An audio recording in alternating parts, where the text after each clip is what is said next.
હાલો, નમસ્તે મિત્રો. Welcome back to my official channel CH@પંચાલ. અને આજે હું મનની વાતનો 15મો એપિસોડ રજૂ કરું છું. એ એપિસોડ પણ એટલો જ અદ્ભુત છે કે આજના જમાનાની અંદર જે દેખાદેખી થાય છે એના ઉપર આ વિડીયો બનાવું છું.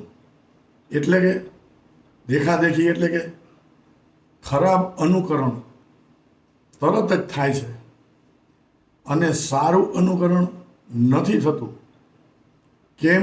આનું શું કારણ છે? એટલે કે સારી વસ્તુ અથવા તો સારા સંસ્કાર માણસોને જલ્દી નથી પચતા. ખરાબ વસ્તુ તરત જ પચી જાય છે. તો આના ઉપર હું વિડીયો બનાવવા માંગુ છું આજે. તો મિત્રો, ખરાબ અનુકરણ તરત થાય છે, સારું નથી થતું. એનું કારણ શું? તો અનુકરણ એ આપણા પોતાના વ્યક્તિત્વનું અપમાન છે. રાઈટ? અનુકરણ એ આપણા પોતાના વ્યક્તિત્વનું અપમાન છે. પણ કોઈનામાં રહેલા સદ્ગુણો કે ઉચ્ચ આદર્શો સમજણપૂર્વક અપનાવવામાં કશો જ વાંધો નથી. મતલબ કે સારી વસ્તુ એડોપ્ટ કરવામાં કોઈ નુકસાની થતી નથી. આ જે વિચાર છે એ માણસના સહજ સ્વભાવ અને મનોવૈજ્ઞાનિકની એક મોટી સચ્ચાઈ આપણી સામે દેખાડે છે. કેવી રીતે? તો કે સરળ શબ્દોમાં જો હું આને કહેવાની કોશિશ કરું તો ઢાળ ઉપરથી નીચે ઉતરવું સહેલું છે, પણ પહાડ ચડવો અઘરો છે. એટલે ખરાબ બાબતોનું અનુકરણ અથવા તો નકલ કરવી એ તરત જ થઈ જાય છે, અને સારી બાબતોનું અનુકરણ સામાન્ય રીતે આસાનીથી નથી થતું. તેના પાછળનો મુખ્ય કારણો તમને હું જણાવવાની કોશિશ કરું તો મુખ્ય કારણમાં એવું છે કે મહેનત અને શિસ્તનો તફાવત. કેવી રીતે?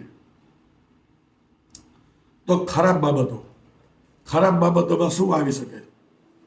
આળસ કરવી, ગુસ્સો કરવો, શોર્ટકટ અપનાવવા કે કોઈની નિંદા કરવી. આ બધું કરવા માટે કોઈ હિંમત નથી જોઈતી, તાલીમ કે સંયમની જરૂર નથી પડતી. એ આપોઆપ થઈ જાય છે. રાઈટ? આજે તમે સંયમ ન હોય તો તમે ખરાબ વસ્તુ તમે તરત જ તમારા મનમાં આવી જાય છે. આ બધી વસ્તુ અને સારી બાબતો, દાખલા તરીકે તો શિસ્તબદ્ધ જીવન જીવવું, વહેલા ઉઠવું, ધીરજ રાખવી અથવા તો સતત પરિશ્રમ કરવો. આ બધી બાબતોમાં મન અને શરીરને કષ્ટ આપવું પડે છે. જે દરેક વ્યક્તિને આ વસ્તુ ગમતી નથી. હવે બીજી વસ્તુ, તાત્કાલિક આનંદ. તો આ તાત્કાલિક ઇન્સ્ટન્ટ વસ્તુ છે. તો ખોટી કે ખરાબ બાબતોમાં ઘણી વખત તાત્કાલિક મજા, આરામ કે સ્વાર્થ સંતોષાઈ જાય છે આપણો, જેથી મન તેના તરફ જલ્દી આકર્ષાય છે. બરોબર? જ્યારે સારી બાબતોના પરિણામો મીઠા હોય છે, પણ એ લાંબા ગાળે અથવા તો ભવિષ્યમાં મળે છે. માણસનો સ્વભાવ આજનો વિચાર વહેલો કરે છે, ભવિષ્યનો પછી કરે છે. એટલે આજના જીવનમાં હું તમને કહું તો પૈસા કમાવાની જે અત્યારે લાલચ છે એ એક શોર્ટકટ જ છે. મારું તો મને એવું ચોક્કસપણે હું માનું છું કે ગમે એ ખોટું કામ કરીને તમે પૈસા કમાવી લ્યો. પણ એ જ પૈસા તમારે સાચી રીતે કમાવા માટે તમારે અગાધ પ્રયત્ન કરવા પડે, તમારે ખૂબ મહેનત કરવી પડે, અને ત્યારે જ તમને એ વસ્તુનો આનંદ મળી શકે. આજે મિત્રો તમે એક વખત જૂઠું બોલશો તો એ એક જૂઠું તમારે સાબિત કરવા માટે 100 વખત જૂઠું બોલવું પડશે. પણ એક વખત જો તમે સાચું બોલી નાખો, તમારામાં હિંમત હોય છે સાચું બોલવાની, તો તમારે જીવનમાં ક્યારે પણ ખોટું બોલવાનો સમય નહીં આવે.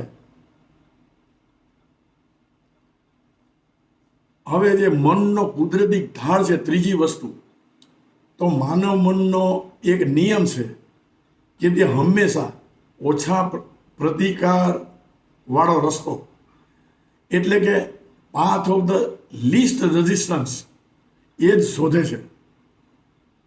જ્યાં ઓછી ઉર્જા વાપરવી પડે, મન ત્યાં દોડે છે. સારી આદતો કેળવવામાં માનસિક ઉર્જા વધારે ખર્ચાય છે, જ્યારે ખરાબ આદતો અપનાવવામાં ઉર્જા વેડફાતી નથી. ઉર્જા એટલે તમારી મહેનત.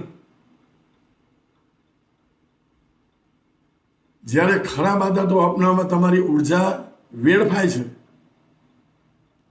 પણ મગજને મહેનત નથી પડતી. આ વસ્તુને આપણે જો ટૂંકમાં જો હું તમને સમજાવવાની કોશિશ કરું તો બગીચામાં ફૂલ છોડ ઉગાડવા માટે તમારે ખાતર, પાણી અને નિયમિત માવજતની મહેનત કરવી જ પડે. પણ નકામું ઘાસ કે કચરો ઉગાડવા માટે ક્યારે પણ તમને મહેનત કરવી પડે નથી કરવી પડતી. એ કુદરતી ઉગી જાય છે, તો એ આપોઆપ જ ઉગી નીકળે છે ઘાસને. તો માણસના વિચારો અને આદતોનું પણ થોડું ઘણું આવું જ છે. એટલે મારો કહેવાનો મતલબ એ છે કે જીવનમાં ક્યારે પણ શોર્ટકટ ન અપનાવો અને મહેનત કરો. મહેનતથી તમે ઘણું બધું કમાવી શકશો અને ખરાબ રસ્તે તમે ન જાઓ. હવે ટૂંકાણમાં તમને હિન્દીની અંદર ઓછો સમય લઈને આ તમને હું બતાડી દઉં, કારણ કે અમુક મારા યુઝર કદાચ હિન્દી સાંભળતા હોય અથવા તો જોતા હોય તો એના માટે છે. तो यहाँ इस विचार का सरल और सटीक हिंदी अनुवादन मैं करता हूँ. कैसे? तो यह विचार मनुष्य के सहज स्वभाव और मनोवैज्ञानिक की एक बड़ी सच्चाई को दर्शाता है. सरल शब्दों में कहे तो ढलान से नीचे उतरना आसान है, लेकिन पहाड़ पे चढ़ना उतना ही कठिन है. राइट? बुरी बातों का अनुकरण मतलब नकलगिरी, बुरी बातों का अनुकरण तुरंत हो जाता है और अच्छी बातों का अनुकरण नहीं होता है. राइट? इसके पीछे के मुख्य कारण जो है वो ये है कि मेहनत और अनुशासन का अंतर. जैसे कि बुरी आदत तो आलस करना, गुस्सा करना, शॉर्टकट अपनाना या किसी की निंदा करना, यह सब करने के लिए किसी मेहनत, प्रशिक्षण या संयम की आवश्यकता नहीं होती. यह अपने आप हो जाता है. और इसका ऑपोजिट अच्छी बातें, तो अच्छी बातों में अनुशासित जीवन जीना, सुबह जल्दी उठना, धैर्य रखना या निरंतर परिश्रम करना, इन सभी बाबतों और इन सभी बातों में मन और शरीर को कष्ट देना नहीं पड़ता है, जो हर किसी को पसंद नहीं आता है. तात्कालिक आनंद मतलब इंस्टेंट, तो गलत या बुरी बातों में अक्सर तत्कालिक मजा आती है, आराम या स्वार्थ की तृप्ति हो जाती है, जिसके मन उसकी ओर जल्दी आकर्षित होता है. जबकि अच्छी बातों में परिणाम मीठे होते हैं, लेकिन वे लंबे समय में मतलब के भविष्य में मिलते हैं. मनुष्य का स्वभाव, आज का आचार और विचार पहले करता है, भविष्य का बाद में विचार करता है। तीसरी बात, मन का प्राकृतिक झुकाव। तो मानव का एक नियम ही है कि वह हमेशा न्यूनतम विरोध का रास्ता ढूंढता है, मतलब शॉर्टकट। जहां कर्म ऊर्जा खर्च करनी पड़े, मन वहां दौड़ता है।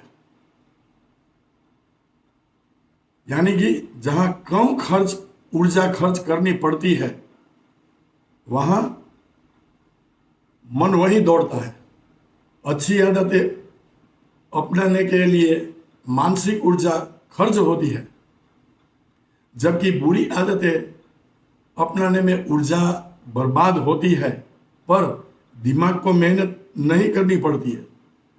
तो फ्रेंड्स, ये शॉर्ट में अगर मैं कहूँ तो बगीचे में जो फूल पौधे उगाने के लिए खाद डालनी पड़ती है, पानी देना पड़ता है और नियमित देखभाल करने की मेहनत करनी पड़ती है, लेकिन जो जंगली घास है या कचरा उगने के लिए कुछ भी नहीं करना पड़ता है, वह अपने आप उग जाता है। मनुष्य का विचार और आदत का भी ऐसा ही कुछ है। मतलब मेरा जो इन शॉर्ट कहने का मतलब है वो यही है कि आज की दुनिया में जो अनुकरण दिखावा है, वो दिखावा मत करिए और शॉर्टकट मत अपनाइए, क्योंकि शॉर्टकट अपनाने से कोई फायदा नहीं है। आज नहीं तो कल आपको उसका हर्जाना भुगतना ही पड़ेगा। तो मित्रों, आ मारो आज मननी वातनो 15मो एपिसोड में रजू कर्यो અને મને એવું લાગે છે કે આના વ્યુઅર્સ પણ ધીરે ધીરે વધે છે। પણ એક બીજી પણ વાત કહું કે મારા વ્યુઅર્સ વધે છે, પણ સબસ્ક્રાઈબર વ્યુઅર્સની કમ્પેરિઝનમાં નથી વધતા।